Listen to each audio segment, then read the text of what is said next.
start of the Russian invasion of Ukraine, Belarus has been a launching pad for Russian forces.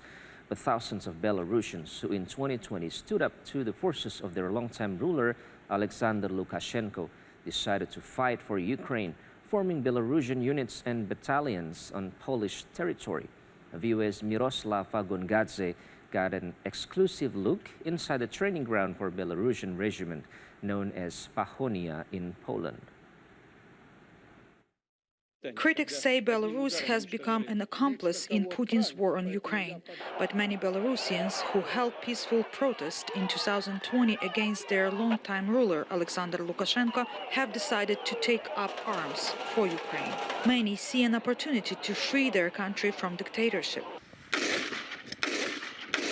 At this training ground in Poland, volunteers are taking their first battle lessons. A former Polish police officer, now a business owner, and his war veteran partner are training Belarusians who signed up for new regiment known as Pahonya. After a week of training in Poland, the volunteers are transferred to base in Ukraine for a more vigorous, months-long exercise. The regiment's leader expects 40 people to sign up each month and for the numbers to steadily grow. They are highly motivated Belarusians. They have only two targets. One target is to help the our brothers in Ukraine, because we have a common enemy.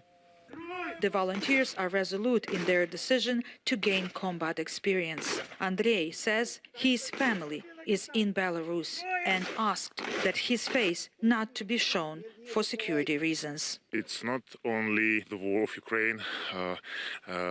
This is the war of the whole free world, and Belarus as well, because Belarus is almost 30 years under dictatorship.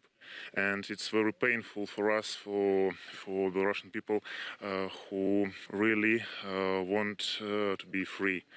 And our desire, our dream, after a defeat of Putin, we hope that the regime of Lukashenko will be destroyed as well. For Kirill, who left Belarus long ago, this fight is about freedom as well. He started helping Ukrainians buy military equipment and then realized he had a big battle at home to support. I realized that we have some Belarusian volunteers, military volunteers, and they are not very good equipped. So we decided to start help them.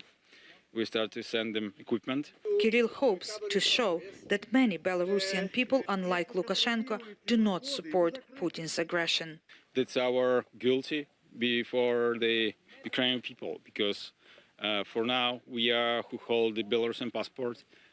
We are the enemies for them, because our country, which is also occupied by the tyrant Lukashenko, and bomb are shelling from Belarus territory to Ukrainian cities and villages.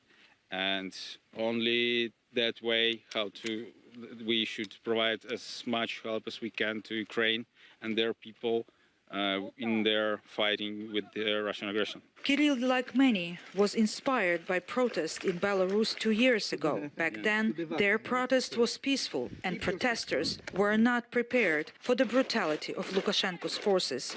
Now, Lukashenko's opponents are working to get ready for battle. The Belarusian leadership in exile last month endorsed the Pahonya regiment. Svetlana Tikhanovskaya, the woman who is believed by many to be the rightful winner of Belarusians' 2020 election, on Twitter referred to the unit as a base for the new professional Belarusian army. The unit's leader, Vadim Prokopiev, sees the endorsement as a first step toward freeing Belarus from Lukashenko. I think the time has come that our leadership, our political leadership in exile, take more desperate and more decisive measures. And if Ukrainians will see enough potential and enough power, I think the recognition of a government in exile is a very good and strong move. He says his regiment is growing, and soon VOA has learned some experienced trainers, including U.S. Army veterans, will join the fight. Myroslava Gongadze, VOA News, Warsaw.